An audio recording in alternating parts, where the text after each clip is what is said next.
Hello दोस्तों।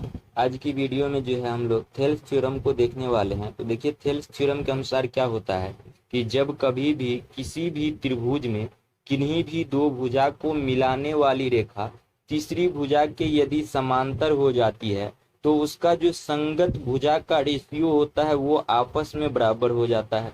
यानी कि त्रिभुज देखिए, एक एबीसी त्रिभुज है और इसमें दो भुजा को मिला रही है डीई, और ये तीसरी भुजा की समांतर है।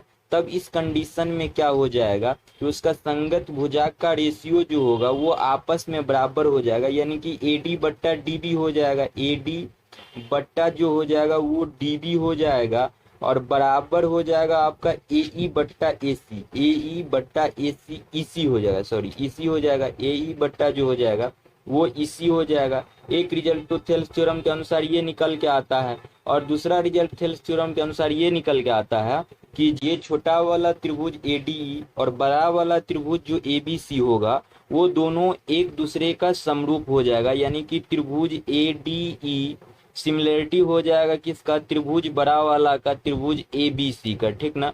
और क्यों होगा, तो देखिए, जब कभी भी दो समांतर रेखा को एक तिर्यक रेखा काटती है तो क्रॉसपोंडिंग एंगल जो होता है वो एक दूसरे का बराबर होता है। यानी कि ये यदि थीटा कोण हो जाएगा क्रॉसपोंडिंग एंगल का, तो ये भी थीटा कोण ही हो जाएगा। तो इसलिए देखिए, यहाँ डीई जो है बीसी का समांतर है, और जब दो रेखा समांतर है और इसे थोड़ा सा आगे बढ़ा दे और थोड़ा सा पीछे भी बढ़ा दे इस दोनों को, तो यहाँ ये क्या हो जाएगा, तिर्यक का काम करेगा, और ये दोनों तो समांतर है। तो जो कोण का मान ये होगा, यहाँ का कोण का मान होगा बी का कोण का मान, वही डी के कोण का भी मान होगा क्रॉसपोंडिंग एंगल से।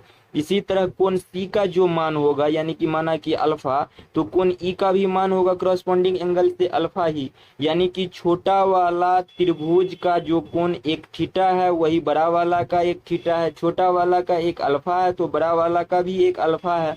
यानी कि दो त्रिभुज का दो कोण तो समान हो गया, और तीसरा कोण जो एक कोण है ये तो दोनों त्रिभुज के लिए समान ही है, यानी कि कॉमन ही है। तो इसलिए जो है ये एंगल के आधार पर जो है, एंगल के आधार पे दोनों त्रिभुज जो है, छोटा वाला त्रिभुज एडीई और बड़ा वाला त्रिभुज एबीसी दोनों समरूप हो जाएगा, यानी कि सिमिलर हो जाएगा।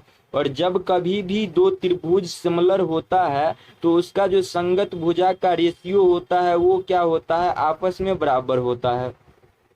तो अब इसका रेशियो कैसे बराबर हो जाएगा, तो देखिए, जब हम छोटा त्रिभुज से बड़ा त्रिभुज का कंपेयर कर रहे हैं तो थीटा यदि छोटा कोण का ले रहे हैं तो थीटा के सामने की भुजा क्या हो जाएगा, एई है, तो थीटा के सामने की भुजा एई लेंगे। और बट्टा में हम अब लेंगे बड़ा वाला त्रिभुज का, तो बड़ा वाला त्रिभुज के थीटा के सामने जो भुजा हो जाएगा वो एसी हो जाएगा। तो एई बट्टा जो लिखेंगे हम लोग एसी लिखेंगे।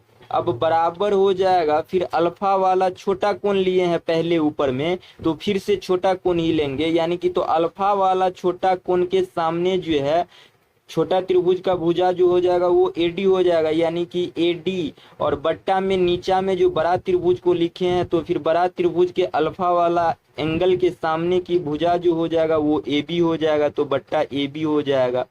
और फिर ऊपर में क्या किए हैं कि हम लोग बड़ा त्रिभुज को ही लिखे, सॉरी छोटा त्रिभुज को लिखे हैं, तो छोटा त्रिभुज के ए यानी कि छोटा भुजा डी हो जाएगा, यानी कि डीई, और ए के सामने बड़ा त्रिभुज का भुजा जो हो जाएगा वो बीसी हो जाएगा, यानी डी बट्टा बीसी हो जाएगा, ठीक ना। तो याद रखिएगा कि थेल्स थ्योरम के अनुसार जो है दो रिजल्ट निकल के आता है। जब थेल्स थ्योरम के अनुसार दो भुजा समांतर हो जाता है तो संगत भुजा उसका एडी बट्टा डीबी और एई बट्टा ईसी, यानी दो रिजल्ट निकल के, एक रिजल्ट निकल के यहाँ से आया, और दूसरा रिजल्ट की छोटा त्रिभुज और बड़ा त्रिभुज जो है एक दूसरे का समरूप हो जाता है, यानी कि समांतर हो जाता है। और जब कभी भी दो त्रिभुज समरूप हो जाता है तो उसका जो संगत भुजा का रेशियो होता है वो आपस में बराबर होता है। तो यहाँ से दो रिजल्ट याद रखिएगा, यानी दो परिणाम याद रखिएगा।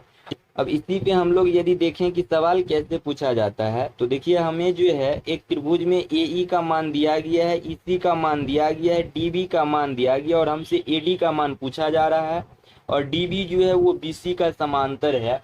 तो थेल्स थ्योरम के अनुसार जो होता है वो संगत भुजा का रेशियो जो होता है वो आपस में बराबर होता है। तो एडी बट्टा डीबी हो जाएगा। तो डीबी के जगह हम लोग 7.2 लिखेंगे क्योंकि डीबी का मान हमें दिया गया है। और एई के जगह फिर लेंगे एई बट्टा ईसी होगा। तो एई के जगह 1.8 लेंगे और बट्टा फिर इसी के जगह जो है 5.4 लेंगे। अब देखिए 18 से ये कटेगा 3 बार में तो 0.3 और 3 से जो है ये कटेगा 2.4 हो जाएगा। यानी कि एडी का जो मान हो जाएगा वो कितना हो जाएगा 2.4 हो जाएगा। ठीक ना।